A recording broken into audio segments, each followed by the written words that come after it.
সুযোগ নেই বা সমস্যা নিশ্চয়ই হবে না। এখানে আমাদের ভিতরে আমাদের সংগঠনের পক্ষ থেকে পিয়ার পদ্ধতিতে নির্বাচনের কথা বলা হয়েছে। আমরা একটা দাবি উত্থাপন করেছি। দাবি উত্থাপন মানেই তো এই নয় যে এটার ব্যাপারে আমরা একেবারে একরোখা হয়ে বসে আছি। আমরা দাবি উত্থাপন করেছি দেশ এবং জনগণের কল্যাণে। আমরা আমাদের যেই দাবির পেছনে যৌক্তিকতাও তুলে ধরেছি এবং আমাদের সংগঠনের নেতৃবৃন্দ যারা ঐক্যমত্য কমিশনে রেগুলার যাচ্ছেন আমাদের সম্মানিত নায়েবে আমিরের নেতৃত্বে, সেখানে তারা আমাদের পিয়ার পদ্ধতির ব্যাপারে এই যৌক্তিকতাগুলি তুলে ধরেছেন। আশা করছি বিএনপির ভাইয়েরা, আমাদের বিএনপির সম্মানিত নেতৃবৃন্দ যারা আছেন তারা এই যৌক্তিকতা বুঝতে পারবেন।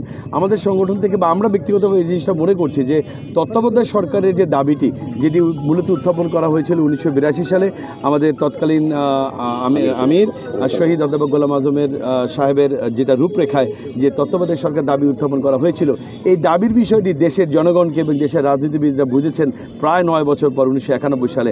আমরাও এটা মনে করছি যে পিয়ারের এই দাবিটি যেটা জামাত উত্থাপন করেছে, এটাও দেশের জনগণ বুঝবে, অন্যান্য রাজনৈতিক দলও বুঝবে হয়তো আর কিছুদিন পর, এবং এটার মাধ্যমে দেশে যে একটি সুষ্ঠু, অবাধ এবং নিরপেক্ষ নির্বাচন সম্ভব।